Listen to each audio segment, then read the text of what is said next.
welcome to the Saturday Show. Joining me today, as he often does, it's Christian Finnegan for a fun, relaxed, and funny conversation. We always love talking to Christian. He always puts things into great perspective, and today is no exception. I'm up here still at my parents' house in central New York for a couple more days. Then it's back home for a few days and then off to Australia. So Christian and I talk a little bit about that. Sorry for my disproportionate conversation about that. But any advice you have about a long flight or traveling to Australia, I'm wide open to it. And I can't wait to share that experience with you. I'll definitely be posting a lot from down there. Maybe not every day. As I said, it's going to be a little erratic for the next couple weeks, but lots of great guests coming up this week. And today it's Christian Finnegan. Follow Christian on all of the social medias. He's also on Threads and Blue Sky and all of the rest. Check him out there. Buy his albums. Tell him you heard him here. I hope you're doing good. I appreciate you pressing play and subscribing. Let's do it right now. Christian Finnegan. Oh, yeah, there he is, Christian Finnegan. I really missed him last week, and we've got a lot to talk about because this week you have come out as a very outspoken advocate for the No Labels group. Big Joe Lieberman fan. Real surprised, Christian, at you. Oh, is this where this is where I jump in? Yeah. What's with you and No Labels? Yeah, I mean, that's like, that's like when I have to go door to door and tell people that I'm a convicted sex offender, and they're like, wait, so you're saying you're a pedophile? And I'm like, listen, no labels. Right. That's okay? is it different? Oh, I thought you were involved with the political organization. That's a whole different story. Just in general. Oh, just got in general. Like, why are we going to label anybody a sex offender? Yeah. Or, a lot of judgment. A lot of judgment of groomers. Or a murderer. These labels that we put on people. Right. I think it's unfair. Have you been paying attention to the Gilgo Beach murder? Or I don't click on it. I know nothing about it. I just know it's a thing. It's funny. Cambry could not believe that I didn't know who the dude, that I had never heard it before. Right. And I wasn't taking pride in it, but I was like, I literally don't remember it. And she's like, because you're a man. And yeah, okay. I get it. We pay less attention to the murder of, in this case, women. I just look away from horrible crime, usually, like that kind of thing. Child crime, murder. Yeah, but I do think that it's a guy who's going around killing women, it's not a coincidence, probably, that it just wouldn't enter my brain space. That's something I needed to pay attention to. Cambry is very smart. Yeah, no, it's very sexist. And I don't have to worry about it. These are just some female. I don't even know if it's sexist necessarily, but it is something that you should be aware of, that it's better said. That what I think is important isn't what is objectively important. Yes. Do you know what I mean? That it's that there's other people bringing other issues and other challenges to the table who are going to have a different view of what is important and what is worth knowing and what is worth ignoring. Right. We don't see things as they are. We see things as we are. And in this case, we aren't that worried about being raped and murdered. Yeah. I mean, it's not I used to try to do a bit about women in true crime in general. And it's not shocking to me that they would be overly or, more interested in the idea of justice and justice being done or justice being delayed or justice being ignored or whatever than men, because they are so more often on the losing end of that. Right. Do you know what I mean? And so. Yeah, I mean, it doesn't surprise me at all. And so it definitely made me think oh yeah, I guess that's true. Because you're right. There's a part of me that was just oh, this is shiny object bullshit. And I wouldn't say I completely don't believe that anymore. I do believe that there is something, that sort of, that type of news, the sort of, there's a murderer on the loose, I always think is a little sensationalist is obviously the easy word, but it's there's necessarily no larger import to those stories. Right. They're sort of bottled, okay, there's a guy killing people. Did they catch him? Did they not? But that's pretty much, it's sort of the way I feel about the missing plane stories and the, the submersible and stuff like that. They're these, there's no larger cultural conversation to be had about them. They're these weird, right? Not necessarily, at least. That's how I editorially have always chosen what to cover. It's a simple standard of, how many people does this affect, and what population, what demographic are they? A group that is disadvantaged, marginalized, traditionally, or some sort of. It's a bunch of the story about in New York City right now is a big story, and probably a lot of other cities around the world, that commercial real estate is really suffering. And obviously that's going to have effect on a larger economy, so all the way down. But still, I haven't paid as much attention to that because it's like wealthy landlords that are suffering. Granted. So it's just like editorially. But we all have to make these decisions on a day-to-day basis. It's like, this is something I'm going to read about. Well, this is something I'm not going to read about, How much time are you going to spend paying attention to this story or that story? But you seem to also be obsessed just with the words Gilgo Beach. I do. Have you ever seen? You had like 9 tweets dedicated to it. All right, maybe one. Just one. Maybe one. Do you know the music video that I had referenced in that? No. Leonard Nimoy in the late 60s put out a music album. And he has a song about Bilbo Baggins, because it was kind of first when Lord of the Rings was really first in prominence.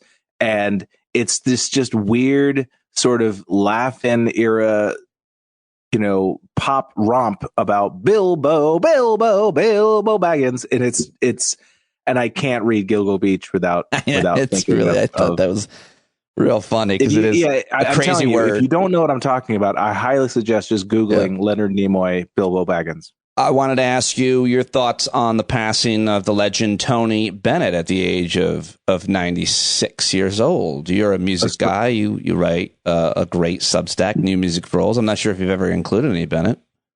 No, but A Story of Queens' own Tony Bennett. There you go. I will tell you the coolest thing in my mind about Tony Bennett, or one of them, is there's where I used to live, and I used to live on the other end of Astoria. It's kind of a big neighborhood, and there is a school that opened maybe 15 years ago, a performing arts high school for kids, like a magnet school for performing arts kids, like LaGuardia. And it was right around the corner from my apartment. And so I would see the kids out and about and all the time. I actually even saw a couple shows there, and it was founded by Tony Bennett. Or he didn't lay the foundation, but he was sort of the motivating force behind this school, and he named it the Frank Sinatra School. He could have easily called it the Tony Bennett School. I actually wish it was called the Tony Bennett School, because Tony Bennett is, an Astoria native, and but because he wanted to honor his friend Frank. So, kudos to Tony Bennett. I feel like I saw a tweet where you came across him. You encountered him? I was going to mention that next. Yes. Okay. No, I did. My only personal interaction with Tony Bennett was I was doing a college gig in Fresno, California, which every time I say the word Fresno, it sounds like you're making up the name of a city. It does not sound like a real place. But I was going to Fresno from San Francisco, and I was on like a tiny little sort of puddle jumper, one of those 20-seat planes. And Tony Bennett was seated across the aisle from me with his publicist or whomever. And it was probably 8:15 in the morning or something like that. And he was in a full, like, gray sharkskin suit, shiny suit, pocket square, tinted sunglasses, just put together like he was ready for the red carpet. And I really respected the fact that he understood that I'm Tony Bennett. There is a uniform that is expected of me, and I'm not pulling the whole sweatpants and Crocs thing, even though he was, even at the time, 105 years old. Right. I actually saw him at Sirius XM. I was walking down the hallway, and here he comes with, a couple people. And I'm sure you must have seen so many people there. Yeah.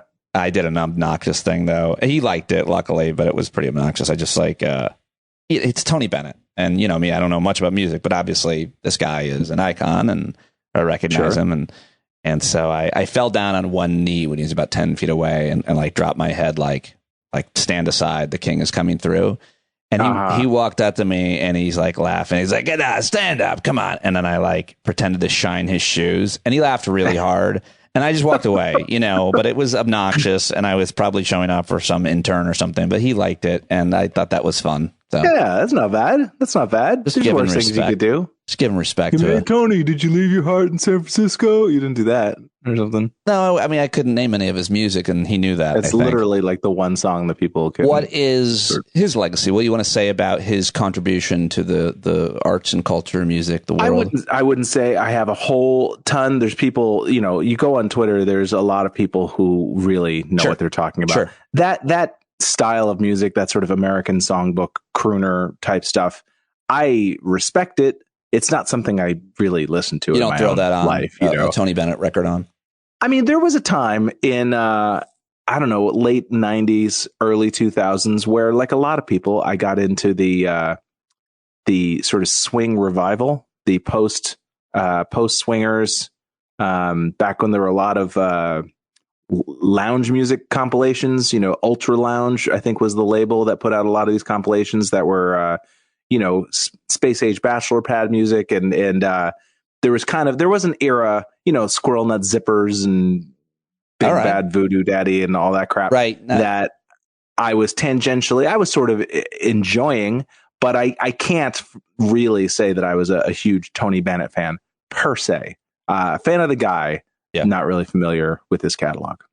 Let's talk about another big issue from this week, and that, my friend, is the month-long heat wave.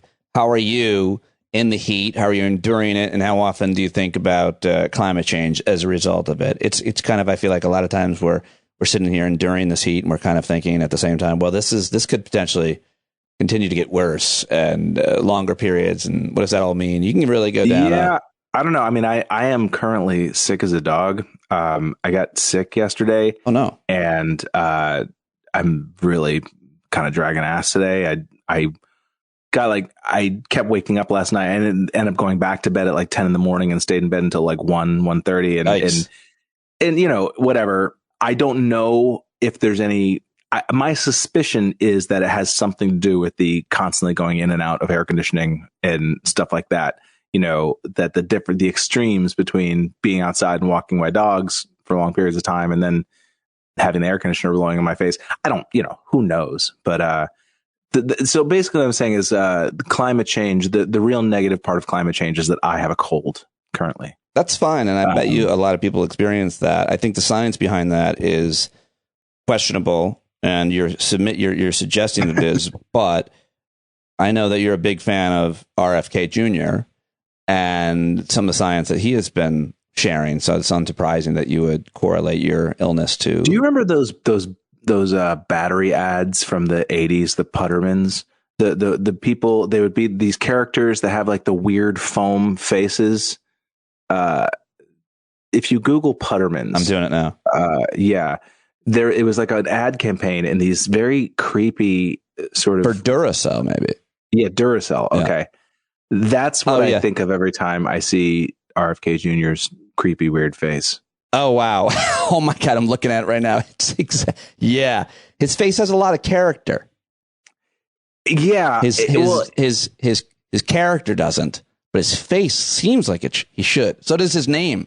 It is very interesting to me that, you know, we're supposed to look at RFK Jr., who's an older man who is weirdly jacked. Yeah. And his head is strangely wide and thick. Yeah. And we're supposed to buy that this is a guy who is very concerned with weird substances being put in his body. Yeah. He's clearly pumped himself with something other than vaccines. Some HGH going on there, or something. It's like, because it's like his body is not like a natural body. Like when you see him when he was like weightlifting a couple weeks ago and stuff, it's like that's not right. That's not for his age or anybody's in the gym. Yeah, you could see the anabolic steroids pumping through. It's creepy. Yeah, it's and I'm sure that it's probably some natural version of that. I mean, I think that's what HGH is, but yeah, speaking of which, I'm sorry, I know I'm pinballing here. I am in the middle of the American Gladiators docuseries. Oh yeah, keep skipping it, but maybe I'll give it a shot. It's so good, dude. Okay. It's so fun. It's so fun. I mean, first of all, if you're of a certain age, you know, because that kind of happened when I was in like high school. Yeah, I remember it. I don't know why I've not clicked on it. It's first of all, it's just a really great walk through that period. Because a lot of times when people talk about the 80s, what they're really talking about is like 87 through 91. Like that's when people talk about, like, make jokes about the 80s and sort of the hair and this sort of that sort of weird muscly shaved chest Hulk Hogan-y sort of look and whatever. It's I don't think anything really encapsulates that little micro era more than American Gladiators. Oh, that's interesting. So it's a very well done series, and it's goofy and stupid. And I mean, obviously, none of us are supposed to be watching Netflix right now because fuck them. But but if you happen to be trapped watching Netflix, I think so. In solidarity with writers and actors and unions that we're both in, that we are supposed to just be reading and not entertaining ourselves with any of the current or past content created by such performers. Well, I mean, I will say in our defense, like strike captains, people who are heavily involved with the strike are saying like, we're not calling for like a boycott of consumers. Like we're not asking consumers to not watch content and things like that. I think they know, because they know, first of all, it's an impotent demand. People aren't going to. Right.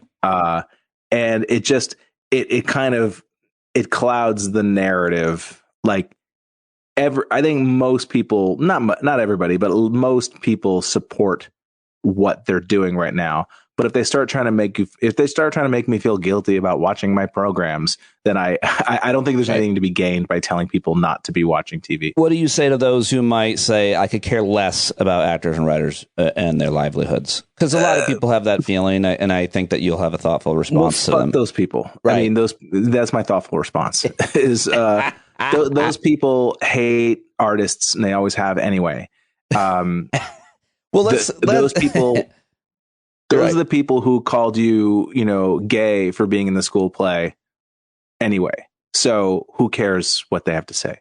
The whole blue check mark brigade, all of the sort of angry tech dweebs, all the, if you're the kind of person who's like talking about how great AI is, like I have zero interest in hearing what you have to say about art in general, because you just, and I'm sorry, I know we've come back to this topic a lot, and I apologize, but I really do think that there is a lot of what's fueling this AI, I don't know, trend. I don't know if we're going to call it a trend, but this sort of surge of belief in AI is a hatred of artists, or jealousy. Like, I think a lot of these angry tech incel dudes, or not even incel dudes, but just like tech dudes, whatever, they don't understand what makes a good script from a bad script. Right. So to them, it's like AI, sure. Or performance. We can't tell the difference. Right. And we're skeptical that anybody who says, we're skeptical of people who say they can tell the difference. So, I just think that people hate the idea of someone being able to get paid or get rich from being like an actor or a writer. It's like, that's not fair. Right. The executive or the business person somehow gains or gets more respect, and that person probably is likely to, the more wealth you get, the more excited you are to make larger profit margins. And so if someone comes in and says, hey, if you AI all these people, you're going to make more money, and they could care less because money is the thing at that point. Wealth is the thing. It's not, they have a hard time having any nuance. It's just a very binary decision to, raise the shareholder price, which is, I think, a lot of this that people aren't talking about. It's just not like just the executive salary pay. It's like all these companies do have shareholders that they have to. Yeah, I'm a little out of my depths. I don't pretend to be an expert in economics and things like that, but it seems to me that, I'm not one of those people who just screams like, oh, late stage capitalism all the time. That's sort of a go-to thing for dumb people trying to sound smart. Oh, my new show, Late Stage Capitalism, actually launches next week, but it's just me screaming. Yeah, but go ahead. Yeah. It's just you very wryly looking in the camera and being like, late stage capitalism. Am I right? Which is the tone I hear it in when everybody makes that sort of very hack, lame joke. But, we obviously have moved from a production economy to a services economy over the past few generations. And that sort of constant growth mindset is even less applicable to a service economy than it is to a goods economy. At least with the goods economy, like, you are still continuing to make stuff. You're getting bigger. It's like, but with service, you can't you're just trying to wring more blood from a stone. You sound like an economics expert to me, and that's why I love talking to you. Yes, absolutely. You're explaining the issue really well and who gets most affected by it and why, to some extent, as you're saying. People don't care. Well, and they the people who are making the decisions are less and less connected to the industries in which they're which they control. Yeah. Now you have venture capital firms determining like movie studios and television studios and hedge funds with newspapers. Yeah. They're conflicting mindsets. There's no way to just constantly grow the pie when it comes to people's interest in listening to music or watching movies or whatever. There's only so many movies people are going to see in a given day or a given year. And there's only so many albums you're going to be able to listen to. There's only so many hours in a day. And so when you're talking about the arts, it can't consistently grow the way, say, trying to sell people more cars or trying to sell people more, lawn equipment, that it does not follow the same rules of economics. Yeah. Yeah. There's a finite amount of God, I wish somebody smarter was saying this than me. No, I think you're making good points. What are your friends in the industry, that are out on the... I feel a lot of personal guilt that I haven't been out on the strike lines, but I'm a lapsed member of both the WGA and SAG. Like, I haven't paid dues. I haven't auditioned for anything in 5 years. And so I feel very much not a part of that world. And sometimes my desire to not be that guy clouds my decision making. Like, I don't want to be the guy who goes to the strike as a networking opportunity. You know what I mean? I think you should disabuse yourself of that. But I love you for thinking that. I admire you. It's one of the reasons I love and admire your integrity. But you should take the Pete Dominic course. Pete Dominic would be right out there if it was within a certain distance. That's where my integrity it lies at, like how far away a thing is. Yeah, I mean, I should be out on the strike lines, and I probably will. And my whole thinking was, it's like, I'll get to it once people start falling away. Like, they don't need another body. I like now. That too. I like they that need too. It when they're all tired of going out, and then I'll be like the second worst. Like, I'll be like, in Band of Brothers or whatever, where all the soldiers who have just ending their tour, they're walking back, and all those fresh-faced new recruits are walking in. That's perfect. I just watched it too. That's perfect. Yes, the same thing happens at the beginning of Platoon. It's like the new guys. That scene plays out in a lot of war films. I'm a kind of a connoisseur because it's such a real moment, but it's different the way that you're using it here, because the livelihoods are severely. I mean, the question is like how people are doing, because it's really scary. I mean, I work at last week tonight. I'm losing a good little chunk of change since May as a result of the writer's strike. It sucks. It sucks for people. But if it's your main source of income, it's just, and you heard that. I mean, if not now, when? I mean, it's not right. And all of this technology is being adopted by the industry literally as we speak. All this AI stuff is happening. I'm sure you've heard of the most absurd thing that's been going around is that the producers, the AMTPM or whatever the acronym is, they want to scan the faces of background actors and give them a day rate, and then they have the right to use your face. And we've all seen deep fakes, we've all seen. And so therefore you could then become a star. You could then become like a major celebrity in your own right. And then they have your face. They can just put you in any movie or TV show that Where do I sign?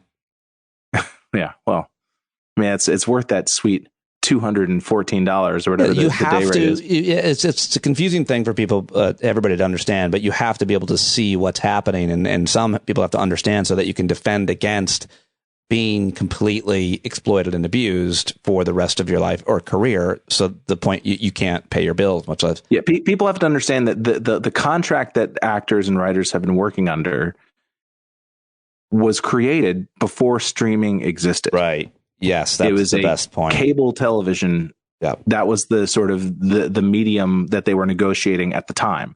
it was the expansion of, basic cable, and, they were fighting against Comedy Central and networks like that.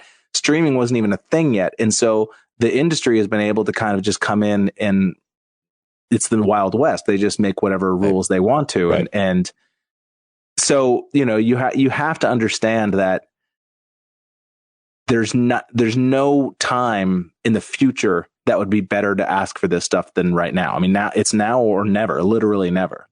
So, people who have a problem with it are just people who hate the left and they think of arts as being a left organization and don't like people who are involved in, make 'em ups. I like that. You also have surprised me this week when you came out in defense of country music star Jason Aldean. Why, Christian? Mostly just because, I just believe in integrity, and I'm from a small town, right? Acton, Massachusetts. Very, very. I mean, we know how it is. We love our pickup trucks and our short skirts and beers and whatever populates the first verse of a country song in 2023. I came late to this story. I'm not gonna lie. I mean, I was actually reading the lyrics to the song yesterday, and it is very clear that, carjacking, like the specific things that they mention, it's like a dog whistle is really not a strong enough word. Well, a lot of people are really offended by the video and the content and the scenery and where he shot it in front of this courthouse, and then the video, the imagery itself. Apparently, a lot of it was just stock bullshit. It wasn't actually from, for example, Black Lives Matter protests and so on. It seems like a real big part of it. I mean, clearly there's a market for that. That I don't know what to say about it. It's dipshits acting like dipshits. I mean, it feels like there's a song like this every few years. I mean, I remember that during the Gulf War, the Toby Keith's, it ain't a rag, or Charlie Daniels said that it ain't a rag, it's a flag, and Toby Keith had that, I'm going to kick your ass, courtesy of the USA. There's always, I mean, country music, it's sad how just lockstep they are. The country music world, how in lockstep it is with sort of a angry, isolation, or not isolation is not even the right word, but just how in lockstep they are with this sort of conservative mindset. Because, you're talking about, that's why, I mean, people like Jason Isbell and the few country music artists who are more liberal in their mindsets, they're not even really welcome in country music, even though they're making country music. I mean, there's no two ways about it, but because the lyrical content doesn't jibe. Yeah. With, or some other litmus test. Like, I think Garth Brooks owns a bar and he's serving Bud Light, and they're trying to push him out of the genre. He's like, listen, I serve all the beer. There's no one beer that I don't serve as a result. Plus, I serve things people love, and people love Bud Light. So you have a gun to your head, and you have to go to one of the three movies. It's either Barbie, Oppenheimer, or the new Mission Impossible. And maybe you actually really want to see one or all of them. I have already seen the Mission Impossible. Okay. The Mission Impossible. Okay. I saw it a few on Monday night. Look at you. Surprises me a little bit. It was the first movie I've seen in probably 6 months. Wow. It surprises me a little bit. Why? I don't know. I didn't think you're like a big action guy, and I didn't. But who knows? Everybody's a big, loves those. I mean, but it's to a go big, to the goofy movie stunt fest. But but that's a good movie to go to, because watching that film on a large screen is probably better than a small screen. Yes, I'm guessing. I would agree. Yeah, it is a movie that if you're going to watch it, you want to watch it on a big screen. Like, it's not a phone movie. I also thought you had more integrity in terms of you wouldn't support a Scientologist. Like, I would never watch any of Tom Cruise's stuff. Or really, I would. I won't pay for it as quickly as you do. Oh, I'd rent. I put up money for the movie. I was an investor. Holy shit! I didn't think you could go in a different direction on that bit. I mean, I just didn't want to be embarrassed when I went to the Celebrity Center and saw my friends there, and I can't believe you invest. Well, that must be a good return, I bet. It is. It's just I thought that investing in the movie would eliminate some of my thetans, but apparently I'm still riddled with them. You still have some thetans as a result. Yeah, now I see. Do. I didn't even realize. Any thoughts on the Barbie? I don't have any thoughts on the Barbie thing. I haven't read anything about it. Do I need anything? Okay. The Barbie Oppenheimer thing, like, it was amusing for about a week when people were sort of making the connection. These two movies that are very diametrically opposed sort of tone coming out in the same day. And, but the whole Barbenheimer thing, it's getting a little. Oh, I didn't realize that was a thing. I just stepped right into it. Oh, okay. It's sort of a meme on social media. Sort of are you a Barbie person? Are you an Oppenheimer person? And if you're going to see both, which is the order that you should see them in? It's a cute little thing that smarmy bloggers are chuckling about. I think I'd be more inclined to see Barbie, honestly. Really? I'm excited to see the Oppenheimer. I like those types of history. I don't really know what is interesting about it. I mean, I'm sure it is, and they wouldn't spend all this time and effort making a movie of that scale unless there's a really great story. I don't love that one actor's face, though. What'd you say? I don't like that one actor. His face, Cillian Murphy. Yes, he's a very Crispin Glover face and personality, and I don't like those types.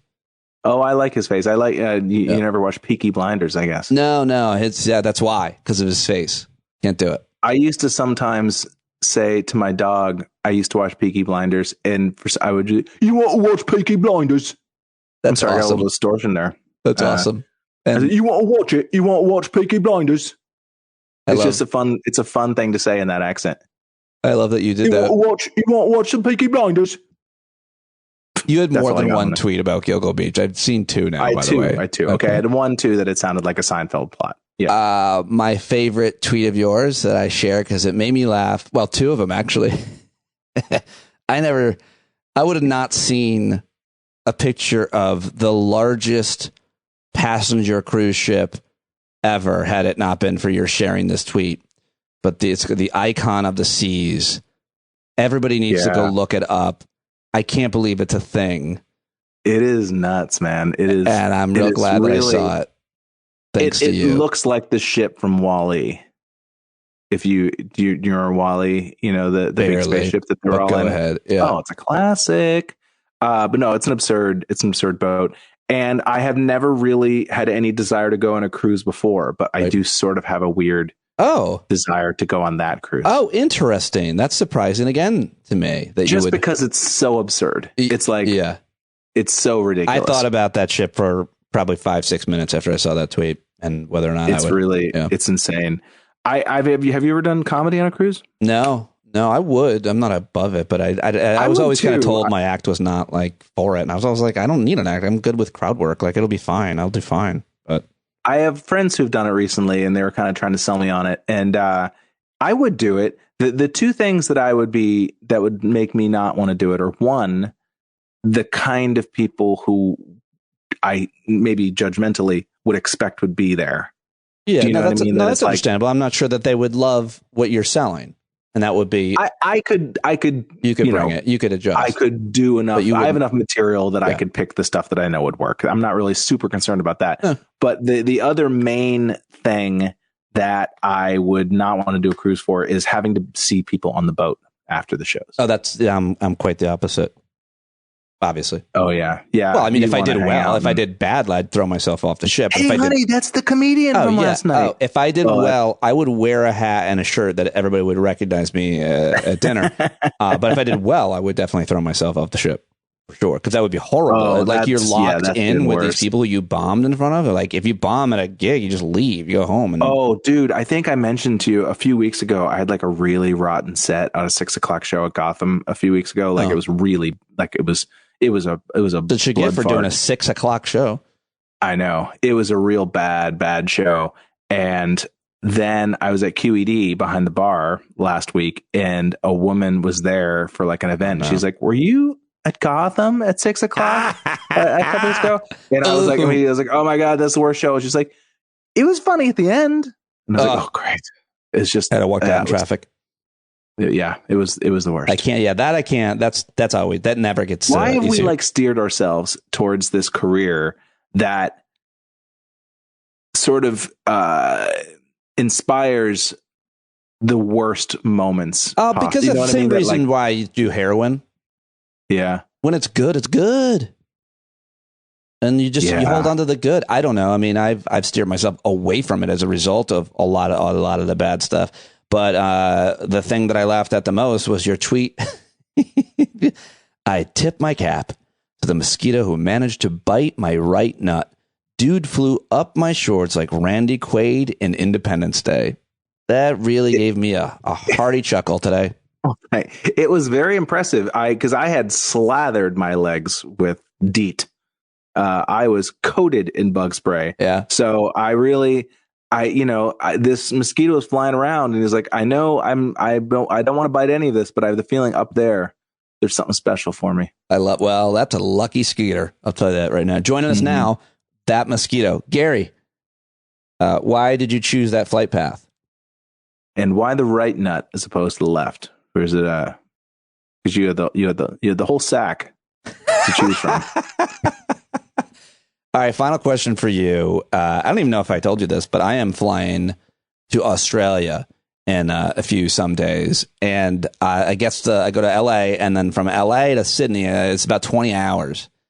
Mm-hmm. And you may be surprised, as I'm sure everybody will be, that I'm flying in an economy class seat.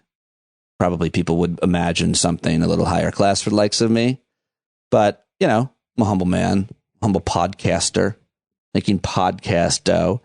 And so, have you ever taken such a long flight? And what suggestions do you have for me? Are you a drugs guy? Are you a movie marathon? Watch a season of? I have been to Australia twice, and so I've done that flight 4 times. Then there and back twice. And when I went, the second time I flew out of Perth, which is all the way on the other side of the country, so it was even longer. I will say, generally speaking, the economy seats on flights to Australia are better. Like, you have a little more room than you would on a Qantas, flying Qantas, or how that's pronounced. I think they call it like economy plus or something like that. But they a little more leg room. Yeah, it ain't fun. I'm not gonna lie to you. It ain't fun. But you're wee, so you'll have an easier time. Generally speaking, I'm a medium man. I fit in pretty good. I'm pretty comfortable, as comfortable as you can be. Yeah, being the size. Are you on an aisle? No, I don't know. I don't know that they're allowing for that. I told them who I was, and they said that isn't going to change anything. So yeah, we've never heard of that person. So yeah, well, I told them Dino. I told them Dino. No, I told them Dino Badala, but still nothing. Then you get put on a list. I didn't even think of that. That might have explained it. All right, so you're telling me there's no secret, there's no magic bullet. You don't Ambien. You don't Ambien it up. You don't take a sleeping pill or anything.